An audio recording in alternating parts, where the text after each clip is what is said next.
Good morning, good afternoon, and good evening. Welcome to the Rethink Culture podcast, the podcast that shines a spotlight on business leaders who are rethinking workplace culture. My name is Andreas Constantino, and I'm your host, and I'm also chairman and founder at /Data. I'm an accidental micromanager who turned servant leader over the years, and developed a personal passion for workplace culture. Today, I have the rare pleasure of welcoming Garry Ridge. Garry spent 25 years as CEO of WD-40. He's now chairman emeritus of that company, and he spends his time coaching CEOs on culture, among other things.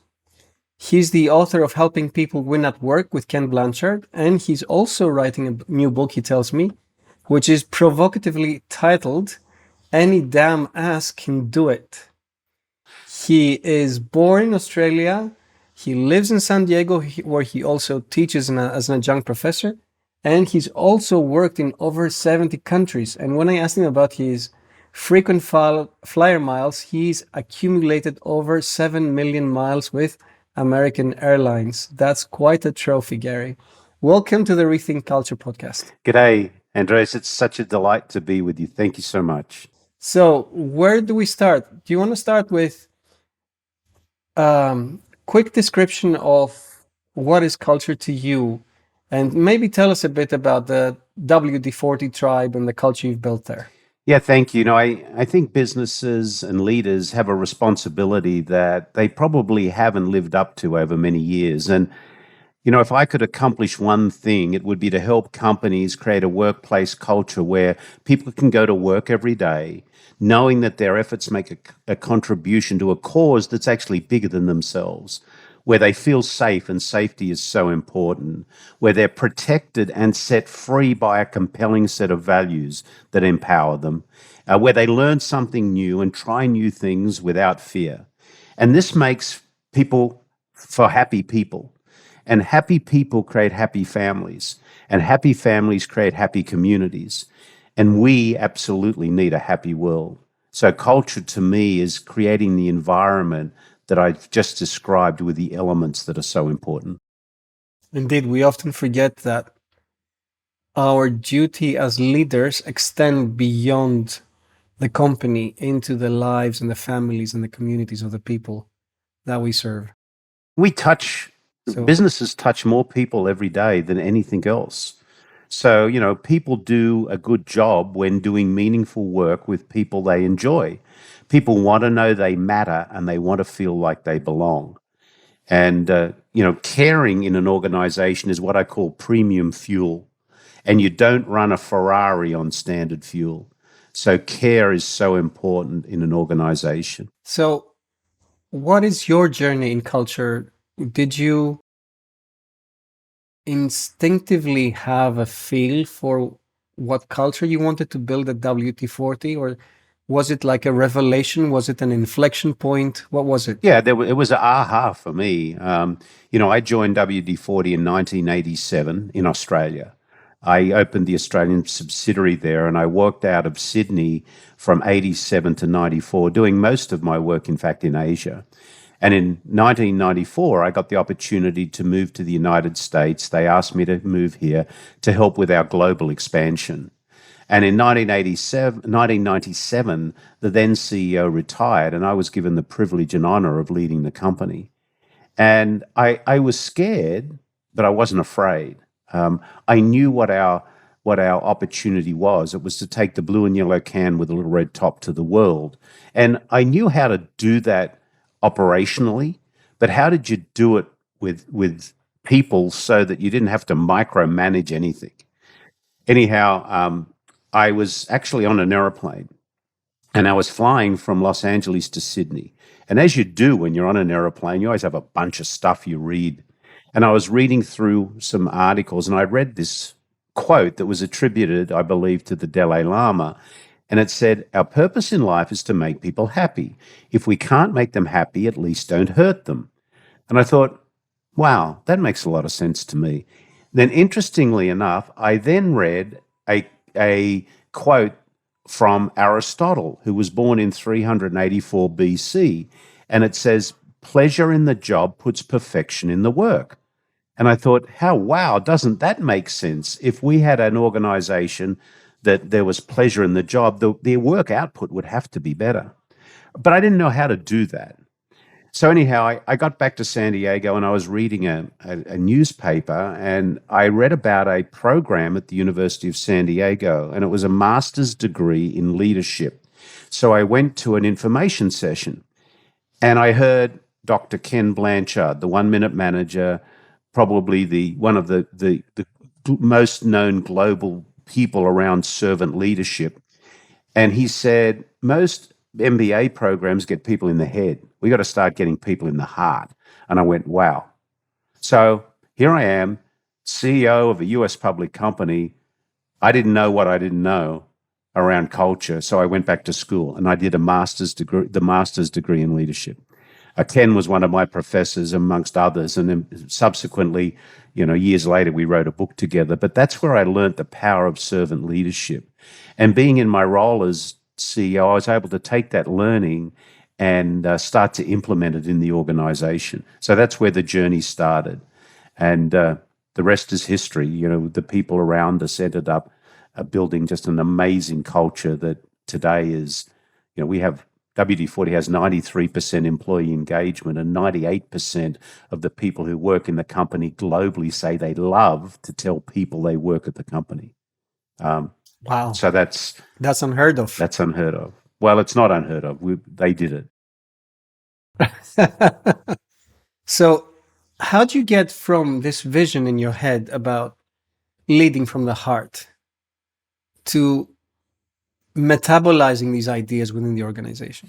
Well, I think you first have to decide, or you have to know, what are the ingredients that need to be in place in an organization to build a great culture. And I learned a lot of those ingredients when I was going through the program. But it also took me back many, many, many years to a science class that I did in high school. And I remember my science teacher saying, we're going to grow culture. And he gave us a petri dish. And he said, now what we're going to do with this petri dish is we're going to grow culture. And there are two things that you need to keep in mind about that. Number one, what are the ingredients that you put in the dish? And then you, as the owner of the dish, have to do two things. You have to continually feed the ingredients that grow great culture. And more importantly, or equally as important, you have to treat toxins as they enter the dish. Now, the challenge was, what do leaders know what to put in the dish? And here are the things I think that should be in the dish. Firstly, you have to have a people-first mindset. You're not there to manage people. You're there to coach people. Our job is to coach people to help them achieve the best they possibly can. You have to have clearly defined, authentic purpose. Why are we getting up today? What's our just cause in an organization? You have to have a hierarchical set of clearly defined values. Now, why do they need to be hierarchical? Because you don't want people cherry picking a value to meet a certain situation. So they have to be hierarchical. You have to have a transparent and simple vision. So transparency is so important. We instigated what we call the learning moment, and my consulting business is called the learning moment. And what's the learning moment?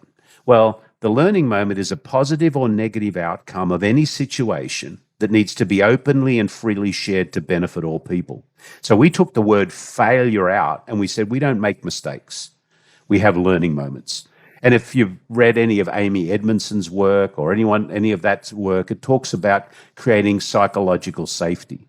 Now, interestingly enough, WD-40, the product, was born on learning moments, because when it was invented, there were 39 formulas that didn't work and the 40th one worked.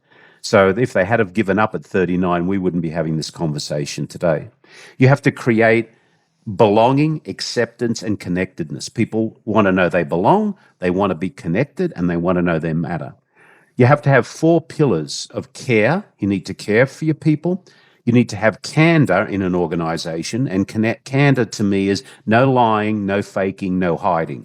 I believe most people don't lie. I believe they fake and hide. The next one is accountability. What are you going to be accountable for, and what am I going to be accountable for? And is there clarity around that? And then an organization that respects responsibility. And then finally, you have to have what I call brave accountability and behavior. Most leaders protect their own comfort zone at the expense of other people's development. So, you know, culture is not about popcorn, peanuts, ping pong. It's about having a heart of gold and a backbone of steel. It's a balance between being tough-minded and tender-hearted. So the petri dish is important. To build great culture, do you have the right ingredients? Have you identified them? Are they in place? And then as leaders, are you brave enough to not only reward and applaud, but also redirect behaviors that are not fueling that positive culture? That was quite a download, Gary. Amazing list of ingredients for culture. Very well thought out. But my question then is, okay, so you have all this figured out, and then you have this large workforce. I mean, I'm assuming it's in the thousands, right, or tens of thousands? Oh, not tens of thousands. No, there's thousands. Yeah. In the thousands still. And then, like, how do you pass that along? Is it like a set of values and behaviors? Is it like culture opportunities to reinforce the culture? Like, how do you make that real? Well, it first starts with the leadership. Leadership truly is the reflection of culture.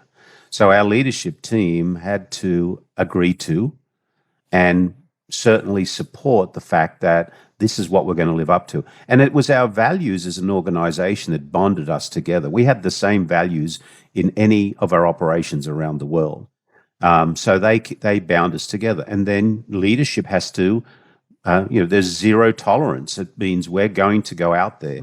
The other thing that we did was in the book I wrote with Ken Blanchard, which is called Helping People Win at Work, we actually, and it talks about having these conversations with the people you have the privilege to lead.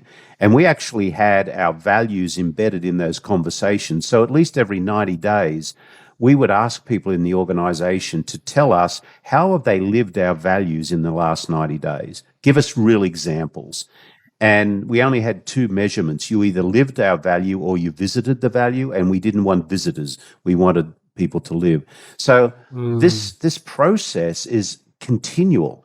You know, it's a friend of mine, Charlie Malouf, is the CEO of an organization in the US called Broad River Retail. They own a number of huge furniture stores. He has a beautiful statement. He says, "You cannot microwave culture. It takes a crock pot approach." And a lot of people think you can go and sprinkle fairy dust on an organization with a couple of random programs and some training efforts, and suddenly, boom, you have a great culture. No, it doesn't work. It's simple, it's not easy, and time is not your friend.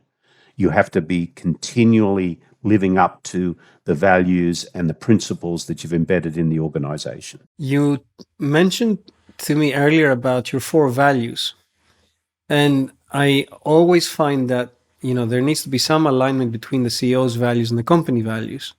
Otherwise, it's just not fun leading that business. So did these values emerge out of the culture you built at WD-40, or were you always aware of those 4 values that you represent and infuse these into the company? Interestingly enough, the 4 that I shared with you have been a recent awareness of them for me. I was trying to understand why I behaved the way I did, and the 4 were hope, harmony, optimism, and confidence. So I think leaders have to be champions of hope, no doubt about it. Harmony being, we're most inspired when everyone and everything is working in harmony together. And that doesn't happen by accident because things go off the rails. So we've got to bring that together in the organization. Optimism being that, we know that there is a better future. So these are so important and then confidence is so important too, in that you have a high degree of confidence in your ability to execute.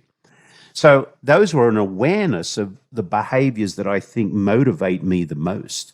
The values at WD-40 Company, the first value was we value doing the right thing. The second value was we value creating positive, lasting memories in all of our relationships. So you can see that the second value was very aligned with building positive relationships within our organization, but positive relationships with the customers we have the privilege to serve, positive relationships with Mother Nature who allows us to exist. So, it was those that were really important. And those values came out of a process we did 26 years ago where we brought people together and said, what are the things that are more important to us than anything else? And as I said, they were a hierarchical. The number sixth value was we value sustaining the WD-40 Company economy, which is really how do we build an economy within the business that can support the constituents within the business? Because at the end of the day, strategy must support the financial needs of the business. Because if you're not profitably successful, then how can you support the culture? You can't do it. Now, as I shared with you, we had a very high employee engagement, but over a 25-year period, we've nearly 6x'd our revenue, and we had a compounded annual growth rate of total shareholder return of over 15% a year. Our market cap went from $300 million to nearly $2.6 billion. Who did that? We just sell oil in a can. Who did that? Our people did that because they were the ones that lived up to, they went to work creating memories that are positive amongst themselves and going home happy. It was a place they wanted to work. Wonderful. Garry, before we continue on culture, I want to quiz you with this game I like to play, which is Two Truths and One Lie. Oh. So what are two truths and one lie for you in no particular order? And we'll figure them out at the end. Okay. Two truths and one lie. Number one is I once had an afro hairdo. Number two was I once was a radio disc jockey in Sydney, Australia. I had a radio program on Sydney radio. And number three was I played first grade rugby in high school. Oh, that's a tough one. They all so likely. That's why I like them. I'll go for a random one, which is that you didn't play rugby, you played another sport, but we'll find out at the end. Okay. All right. Thank you for that. Now, lots of stuff to talk about. And we did have a warm-up discussion before pressing the record button. So you told me, or you showed me this little guy, the soul-sucking leader. This guy. Yeah. This is Al, or it could be Alice. And they're I call them the soul-sucking CEO of Fear Inc. Because it's their behaviors in an organization that create these toxic cultures. And, they're behaviors that many, many leaders have. And when they become aware of them, and that's one of the big things about leadership is, hold the mirror to your face and see which of these behaviors you have and how you're going to change them. And I'm going to share some of them with you. And I probably had most of these behaviors at some level of competence over my career. Now, the number one that is really destroying is this person's ego eats their empathy instead of their empathy eating their ego, because empathy in leadership is so important. How do we care about other people? I said care was the premium food. Number two, they think micromanagement is essential. Now, I heard you say a little earlier that you had that early on. You had a little dose. I did. A little dose of micromanaging. They think they're corporate royalty. They have the biggest office in the building, a private parking spot. They love a fear-based culture. They're a master of control and a know-it-all. They have all the answers, even the wrong ones. They must always be right. They hate feedback, and they usually don't follow through on their commitments. They're unreliable. So there's some of the habits of Al or Alice, the soul-sucking leader or CEO, versus What are the habits or the habits of a servant leader? Well, firstly, a servant leader involves and loves their people. They must always be in servant leadership mode. We are here to serve. They're expected to be competent, great learners. I love the sign behind you, always learning. We need to always be learning. They have a high degree of emotional intelligence. In other words, they have the radar of feeling. They love learning moments because learning moments are the opportunity to be entrepreneurial and grow and be better. They have a heart of gold, but they've got a backbone of steel. As I said, it's not about, there's a balance between tough-minded and tender-hearted. They're champions of hope. They know micromanagement is not scalable. They always do what they say they're going to do, and they love the gift of feedback. And for those listening but not watching, you were holding up a little doll that you made, right? Yes. That looks like a soul-sucking leader with a face covered in blood. It's just right? a big and mouth. Taipei written on it. It's just a big mouth. Yeah, That's a big mouth. Yeah. Okay. Yeah. Blah blah blah. Oh, I get it. So, yeah, very vivid. When I took that transition from like micromanager to servant leader, and it was many years of transition. One of the pivotal books for me was Liz Wiseman's Multipliers. Oh yeah, great book. Which talks about the multipliers and the diminisher manager. Is there another book which you recommend leaders should read as they become more conscious about how they lead others? Well, I'm going to give you two. The first one I'm going to give you is an amazing book that's been around for years and years, and it's called Everything You Need to Know You'll Learn in Kindergarten. And it's written by Robert Fulghum. And in fact, I read this book every summer because it reminds me again of what did we learn in kindergarten, and some simple things, say please and thank you, pick up after yourself, rely on a friend. If we were to take those and put them into practice, it would be wonderful. The other book that I really love is written by a friend of mine. His name is Ron Carusi. It's called To Be Honest. And it talks about all of the things that are alive in organizations that we don't want to be honest about. For example, as a leader, don't think people aren't talking about you at home tonight. They are. But what are they saying? Are they saying, wow, I hope he doesn't call on me to have a meeting because I never have a good outcome? Is he going to create an organization which is the job that I want to have? When I get that message that I'm booked on an Outlook calendar, do I just freeze? So, To Be Honest is a great book, and it really does have some great examples of, people are talking about you. So what are they saying? And you know what they're saying? They're saying what you create. Actions speak louder than words. Leadership is a shadow, well, culture is a shadow of the leadership. It's, the fish rots from the head. Right. So if you were to write a book on how to build a thriving culture,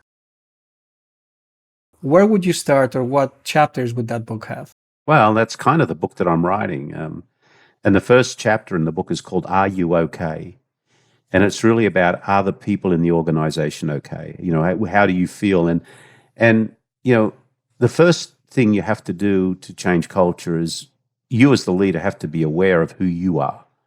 Because it's like you said, Andreas, when you had to pivot from being a micromanager, that was an amazing revolution because that's who you were. So firstly, do you know who you are as a leader? And in fact, the master's degree I did at USD, the first week of the course was all about understanding who you are. Who do you are? What are your values? Where do you sit? And then what do you like about that and what don't you like? I actually did in a disc profile. My disc profile, when I went into the program, I was a Turbo D. And my definition of a Turbo D is be brief, be bright, and be gone. That wasn't going to build a great culture. I had to move myself into more of an I, which was more of the interpersonal person. And that had to be deliberate. And Now, if I take a DISC program, instead of being a DI, I'm an ID because I've changed those behaviors. Another book that's a fabulous book around that is written by my friend Marshall Goldsmith. And it's a book called What Got You Here Won't Get You There. And it's the 20 bad habits that through his coaching career he's identified in leaders that they need to be aware of. Yeah, I love Marshall Goldsmith. So in your transformation, were there some values or principles which stood the test of time? Something perhaps that you inherited from your childhood, a former experience which really influenced who you became? Yeah, I can think of three things. Number one, my dad, he worked for the same company for 50 years, from when he was 15 to when he was 65. He started as what was called a fitter and turner and ended up as an engineer. And the one thing that I admired about Dad was he was consistent. He said, a man's word is a man's bond. You need to do what you say you're going to do. And he was very much around, the principles of what a good leader should be: dependable and reliable and a great learner. My mum, who lived till she was 99 years and 9 months old, she was born in 1914. She only passed away about 9 years ago. She was an adventurer. And she would always tell me, you can be anybody you want to be. She used to make a funny comment. She used to say, Garry, even the Queen of England sits down to pee. So, let's level ourselves out. And, God bless Queen Elizabeth. She's not with us anymore. And then I had the opportunity growing up to have experiences. I worked in the local hardware store and the local dry cleaning store, and I actually worked in a local sports store. And that store was owned by a guy, his name was Jack Lambert. And part of what that store did, they did repairs on tennis rackets. And I remember walking out into the back workshop one day, and he had a tennis racket kind of in a vise, and he was pulling the what they used to call catgut, which I'm sure wasn't, it was nylon, through the holes. And then at the end, he would have a little roller, and he would turn the roller and tense this string, and then put a spike in to hold it. But it was always rubbing on his finger, so he had lots of calluses on his fingers. And I remember saying to him one day, hey, Mr. Lambert, that's damn hard work. Is that your tennis racket? And he said, no, it's not my tennis racket.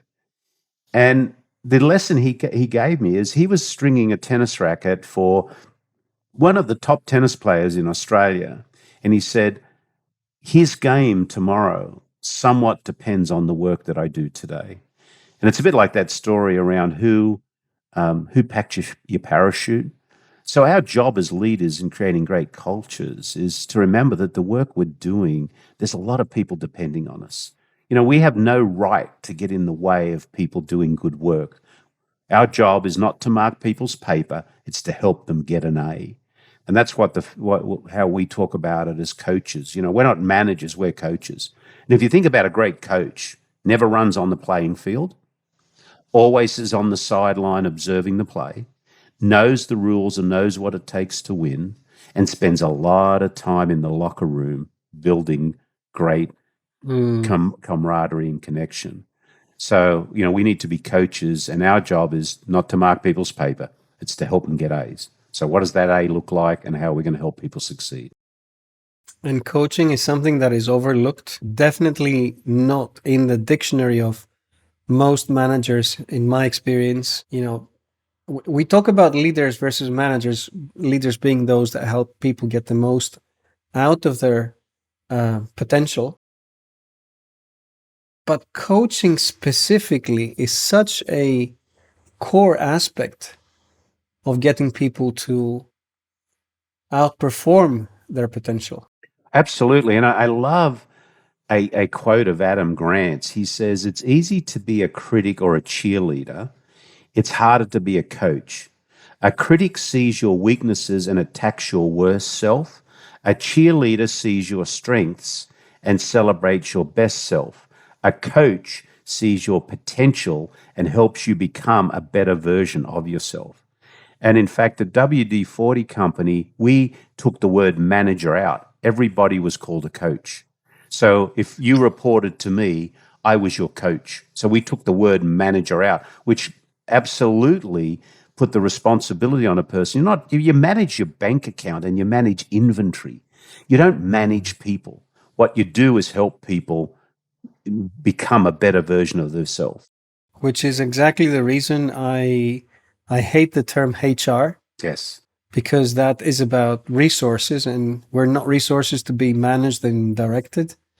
We're humans to be led and inspired It's about, or yeah. coached. Hey, that function is really about culture and capabilities. That's what it should be called, culture and capabilities. And um, from everything that you've built at WD-40 in terms of culture, what's one shining example, something you'd be proud if others stole from you? Well, firstly, I didn't build it.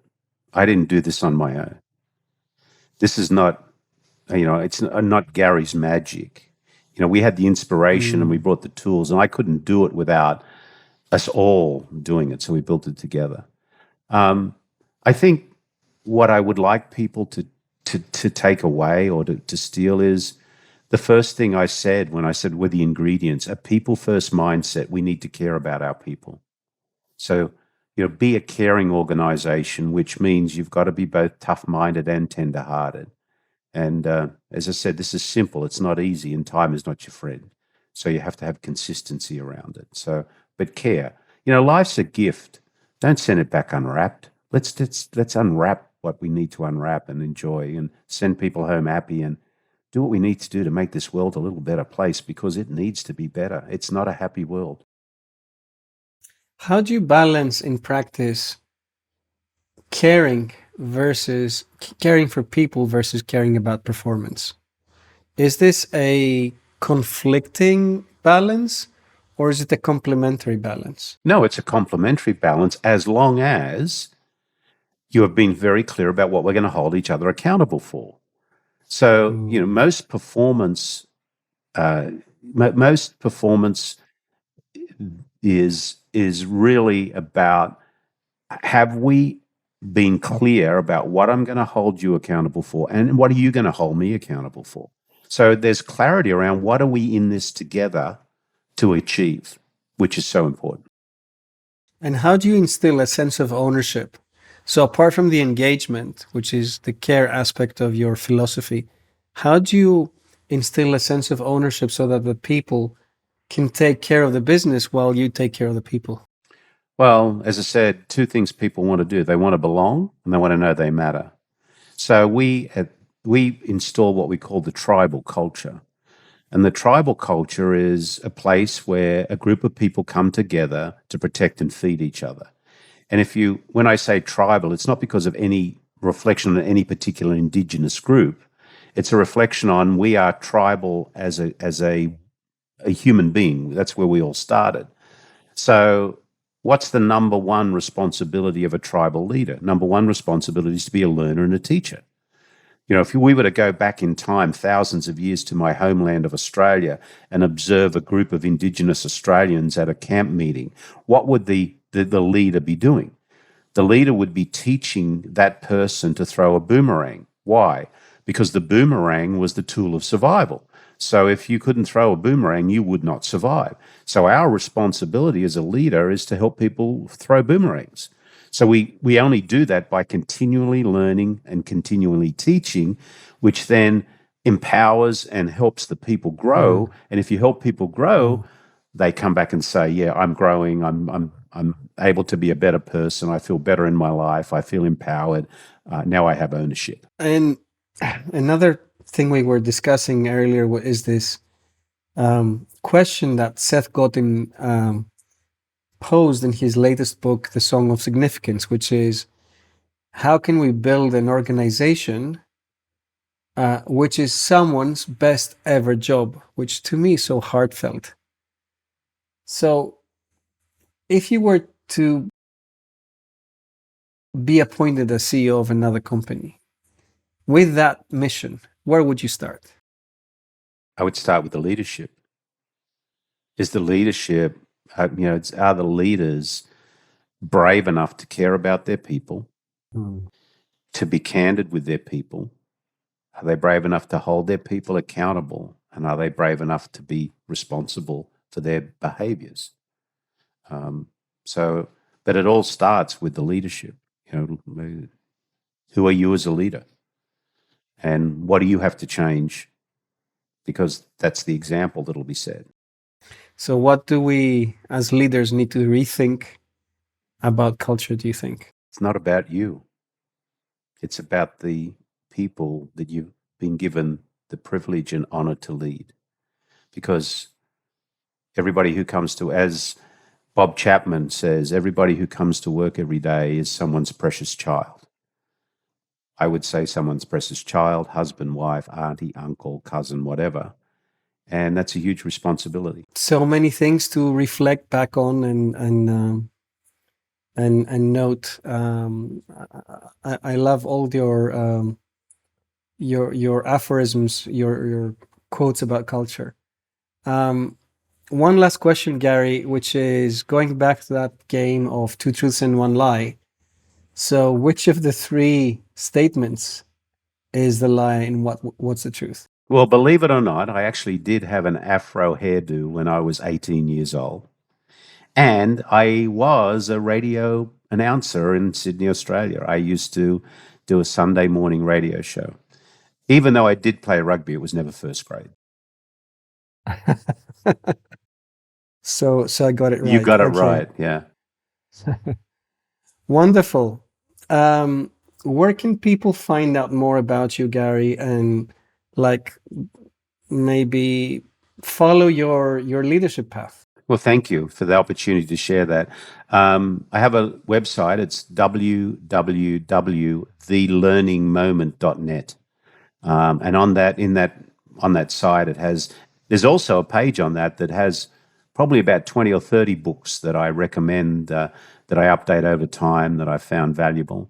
And please follow me on LinkedIn. It's GarryRidge at LinkedIn. I think I have about 125,000 followers on LinkedIn, and I'd love people to join. And I share on LinkedIn and my experiences and my learning moments. So, Garry, thank you for from my heart for the work you've done for not just the people, but also their families and their communities. I think more people need to think about the impact of our leadership, the collective impact. And for everyone listening, thank you. And do hit the subscribe button if you don't want to miss the next episodes, because there's lots of interesting guests coming along. And don't forget to tell us what you think by emailing rethink@rethinkculture.co, and keep leading. Thank you.